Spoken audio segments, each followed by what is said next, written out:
Everyone, स्वागत आप सभी का मेरे यूट्यूब चैनल पर। लड़कियां जिनको 5-6 साल की पढ़ाई पूरी करने के बाद एक जॉब मिलती है, इनमें कुछ लड़कियां 15-20 हज़ार रुपये में जॉब करती हैं और कुछ लड़कियां जो कि आगे की पढ़ाई पूरी करती हैं उनको बड़ी जॉब मिल जाती हैं।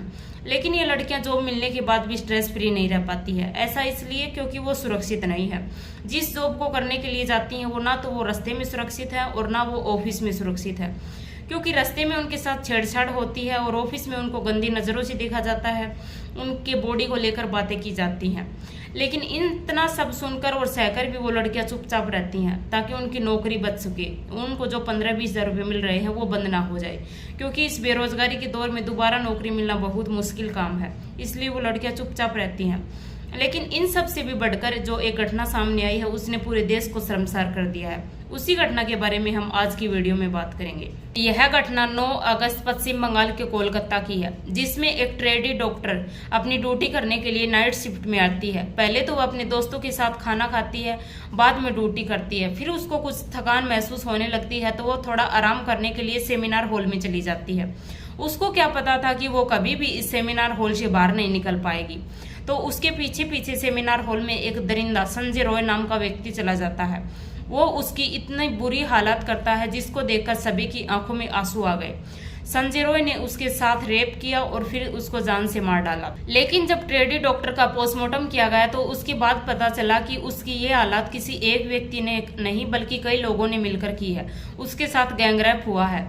उसकी अंगुलियां टूटी हुई थी, गर्दन को तोड़ा हुआ था, उसके प्राइवेट पार्ट से खून निकल रहा था। उसकी इतनी बुरी हालत की हुई थी कि जिसने भी उसकी लाश को देखा वह रो पड़ा। उससे भी ज्यादा दुख की बात यह है कि आरोपियों को बचाया जा रहा है। खुद अस्पताल के लोग ही उनके माता पिता को, ट्रेडी डॉक्टर के माता पिता को फोन करते हैं और बोलते हैं कि आपकी बेटी ने सुसाइड कर लिया, आके उसकी लाश को देख लीजिए। मतलब पूरी कोशिश की गई है इस मामले को पलटने की। हमारे देश में यही होता है, जो गुनाहगार होता है उसको कभी सही सजा नहीं मिल पाती और जिसके साथ गलत हुआ होता है उसको कभी न्याय नहीं मिल पाता है। अगर पुलिस चाहे तो पुलिस एक दिन में ढूंढ सकती है, लेकिन वो नहीं ढूंढ रही है। अभी तक उन्होंने केवल एक ही आरोपी को पकड़ा है। इसको लेकर हमारे देश के सभी लोगों का गुस्सा फूट रहा है। सब लोग यही चाहते हैं कि उस लेडी डॉक्टर को न्याय मिले, लेकिन उसको न्याय कहां से मिलेगा जब उस मेडिकल कॉलेज के प्रिंसिपल से कहा गया इस मामले के बारे में पूरा पता लगाने को, तो वह अपने पद से हट गया। और उससे भी बड़ी बात यह है कि 2-4 दिन के बाद ही उसको किसी दूसरे कॉलेज का प्रिंसिपल बना दिया गया। हमारे देश में यही होता है, सरकार अपने पूरे पैसे लगाकर सरकारी संस्थाएं बनवा देती है। उनमें काम करने वाले लोगों को भी खूब बढ़ चढ़ के सैलरी देती है, लेकिन उनको स्ट्रिक्ट नहीं कर पाती। एक बार सरकारी संस्था बनवा दी, उसमें स्टाफ डाल दिया, ये उसमें काम करेंगे, लेकिन उसके बाद उसको पलट कर नहीं देखेगी। इसीलिए तो जो सरकारी संस्थाओं में काम करते हैं वो प्राइवेट संस्थाओं से भी अपना संबंध रखते हैं। और कुछ लोग तो सरकारी संस्थाओं में काम करते हैं, उनका नाम वहां पर चल रहा है और वो विदेशों में काम कर रहे हैं। ऐसा होता है और इसी कारण की वजह से ऐसी घटनाएं सामने आती हैं। हाई कोर्ट, सुप्रीम कोर्ट, हर कोर्ट से ये ऑर्डर आए हुए हैं कि लड़कियों के साथ गलत नहीं होना चाहिए। उनके साथ होने वाले रैप, गैंगरेप को जल्दी से जल्दी खत्म किया जाना चाहिए।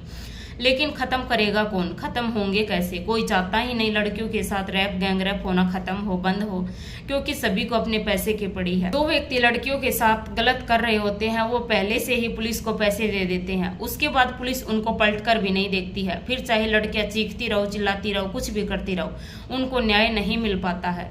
हमारे देश में एक अभियान चला था, बेटी बचाओ बेटी पढ़ाओ, लेकिन उसमें बेटियां पढ़ तो गई लेकिन बेटियां बच नहीं पाई।